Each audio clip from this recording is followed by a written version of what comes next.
Hey guys, my name is Matimio, and today I have another episode of Sunday Mailbox. This is a video series where you, the viewer, submit your gaming or Battlefield 3 related questions, and then I give my humble opinion on them.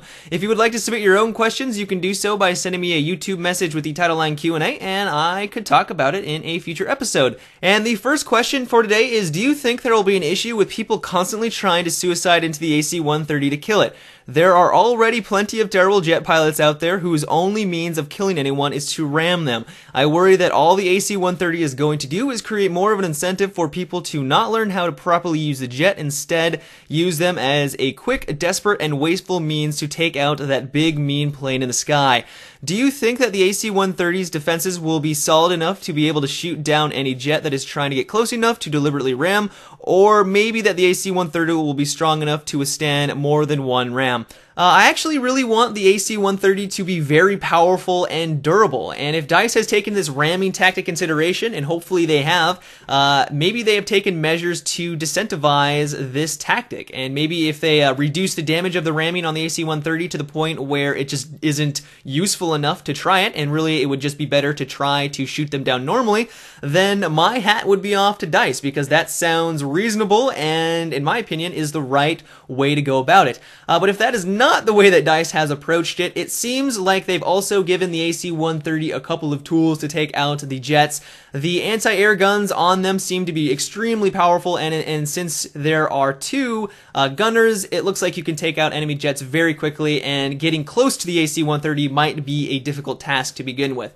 So I'm not sure. We haven't had any hands-on gameplay yet, so I can't really say definitively if the ramming tactic is going to be effective. Hopefully it's not, and DICE has taken into consideration, but we'll just have to wait and see. The next question for today is, right now I think most people would agree the Assault class is the best overall class in Battlefield 3.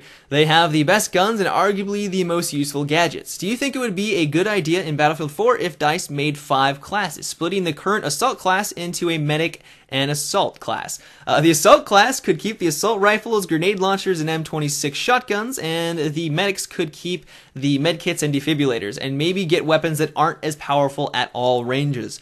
I've actually recently talked to some of my friends about this very issue recently, and we came to the conclusion that we really liked the system in Battlefield Bad Company 2. And if you've played that game, you'll know that the Assault class had some of the best weapons in the game. They had the Assault rifles, but they didn't have the med pack. They had the ammo kit, and if you wanted to play the support medic role, you had to play as the medic, and they used the LMGs. So there was this nice dynamic where if you played the Assault rifle, you had some of the best firepower, but you didn't. It was for a trade-off. You weren't able to heal yourself and be a one-man army like you can in Battlefield 3. But if you wanted to, heal up and play that more support role, then you had to use the LMGs, which weren't arguably as effective as the assault rifles. They were still fantastic, and I love them, but they just didn't have the killing power like the assault class did. So there was this really nice balance there, and I liked it a lot. And not only that, but then you had the engineer class that was able to take out tanks. So there was just really just this nice dynamic that I loved about Battlefield Bad Company 2. And I feel like that was kind of lost in Battlefield 3. I know that DICE said that they really wanted the assault class to be on the front lines, and since they're on the front lines, they should be distributing the health packs. They should be reviving everyone, and that's the role they wanted the assault players to fill. And I see where that mentality leads, but it's created a game where everyone is playing the Assault class because, like you said, it's arguably one of the best classes in the game. And I know some people will say that no, the Engineer class is the best because they're really the only one that can take out tanks effectively. And sure, that that is a very good point. But those two right there are easily the best in the game, and DICE has created a system right now where those are really the only two that are played on the battlefield, and if you're playing the other two, you're just not as effective. So in Battlefield 4, would actually like them to revert back to the Battlefield Bad Company 2 system, which felt just a lot more balanced and a lot more enjoyable, at least in my experience. But I wonder what you guys think. Let me know if you guys like the current Battlefield 3 system, or would you like them to change it in Battlefield 4? The final question for today is, as I read through the new assignments for the weapon camos, I came to think of this. Do you think that the assignments support non-team focused gameplay? For the Assault, they want you to have 25 kills with the M26 dart, but if I carry the dart, I cannot have a medkit with which I could heal and benefit my team. Also, for the L96 camo, you need to have a 350 meter headshot, which as always results in more camping and thus non-team focused gameplay. While the tasks for support and engineer are rather alright, these two I mentioned really troubled me. What are your thoughts on this?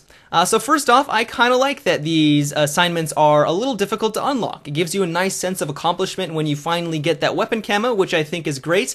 And I do know that DICE is trying to get you to use unconventional setups to get people to try something new on the battlefield, but sometimes I think that they go a little bit too far with these assignments. And if you've unlocked the MTAR, you'll know exactly what I'm talking about. Getting that EOD bot was a nightmare. It took me like 30 minutes to an hour to get that one kill, and the entire time I felt like DICE was just slapping me in the face, and it was just painful. And so I do know that DICE wants us to try different setups, they want us to try new things, but like I said, they take things a little bit too far, I think, sometimes. And this goes right back into your question with the new L96 350 meter headshot, assignment. It's like, what was DICE thinking? Like, this type of gameplay is just hated in the Battlefield community. Like, people hate it when people are on the Operation Firestorm, that hilltop, just trying to shoot people down from like 500 meters away, and they're hardly getting any kills. And even the good snipers are getting like 1 or 2 kills every other minute. So I'm not exactly sure what DICE was thinking for some of these assignments. Sure, they are impressive, but they just, like you said, really don't enhance teamwork, and they're also kind of incentivizing that type of gameplay, and it leads me to believe that maybe that's how they want their recons to play. Hopefully that's not the case, because I personally think they're completely useless all the way out there, and there's really no reason for you to go for 350 meter headshots all day. It's just useless. So I think that they should maybe, for future assignments, try to make them a little bit more reasonable. I mean, they should be challenging, but they should also, they should also be in the lines of trying to help your team out and trying to be a team player, and not just be completely useless for a couple of days trying to get that ridiculously long headshot. But that's just my opinion. But that's it for today's Sunday Mailbox. I hope you guys enjoyed. Now you know what I thought about these 3 topics. I would love to hear your guys' thoughts in the comment section below. If you guys enjoyed the video, or you just want to support my channel, I always appreciate it when you give my video a rating, and if you haven't already, subscribe for more. But until next time, guys, have a good one and take it easy.